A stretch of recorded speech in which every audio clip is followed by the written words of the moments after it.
folie, honte, déshonneur. Voilà, vous qui passez, quand les cieux se font sombres, près de mon noir logis, là-bas, dans les décombres, jeunes hommes, voués aux douleurs de l'affront, arrêtez-y vos pas.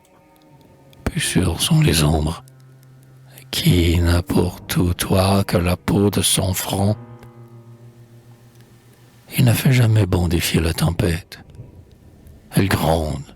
Écoutez, c'est comme un chant de fête.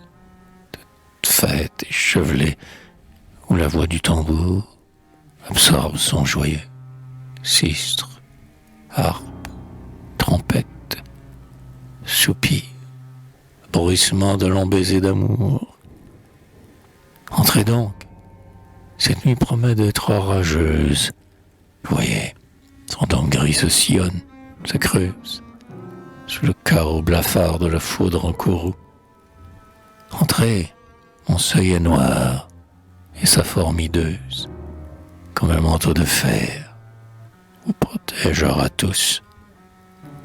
J'ai pour vous délasser des regards de la haine, des filles aux doux yeux, à la lèvre sereine. Leurs corps sont blancs et purs, et sous leurs blancs cheveux, coulant en mèches d'or, sur des seins de sirène, elles laissent glisser un bras aventureux. Car vous avez péché contre nous, jeunes hommes, quand, posant votre pied sur le sol où nous sommes, vous avez dit « Beauté, vierge ou limpide cœur, donne-nous du bonheur, afin que de doux sommes, dans nos corps alanguis ramène la vigueur. » Et vous avez puisé dans l'urne du délire, et des baisers de feu, navrants comme un martyr, des stigmates honteux soudain vous ont couvert. Car ces lèvres de marbre, où courait le sourire, étaient, n'en doutez pas, pleines de sucs amers.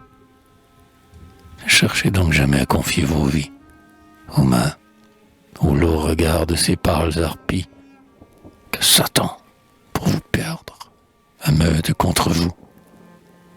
Arrêtez-vous ici, ces colombes ternies, à leurs doigts crochus, des ongles de hibou.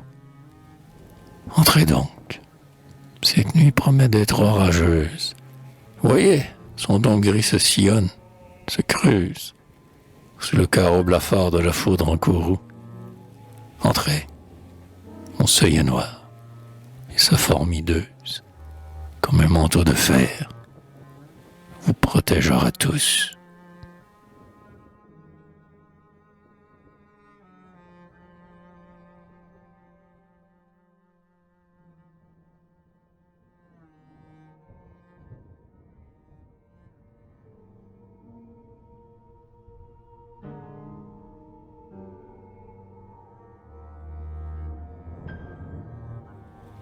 Mensonge, mensonge exécrable.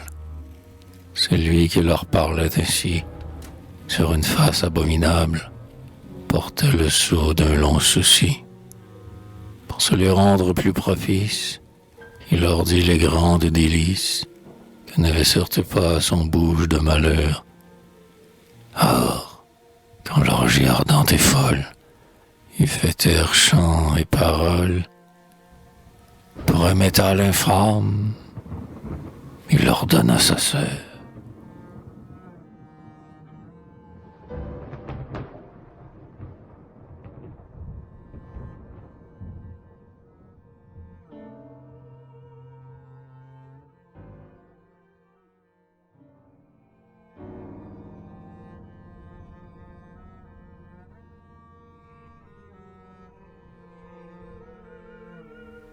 Sans cœur, sans âme, hébété par le crime, homme maudit, quand vint l'aube du jour, d'un pied furtif, ils quittèrent l'abîme, où les jetait un monstrueux amour. L'or leur manquait, leur face était pâle, il leur fallait pourtant de l'or, des voluptés.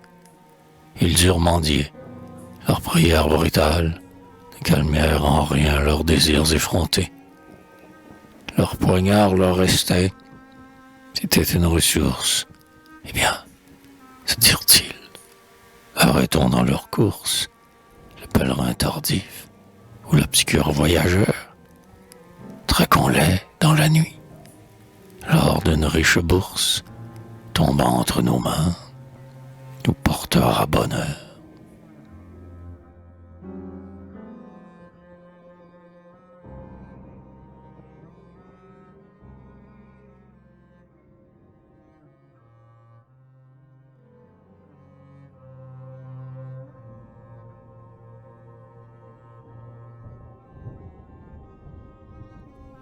Un jour, ceux qui passaient dirent en voyant pendre 3 cadavres puants au clou d'un noir gibet: qu'est-ce donc, ô bourreau? Quoi? Ne peux-tu pas rendre les suprêmes devoirs à cette immonde cendre? Le bourreau répondit: si le roi le permet.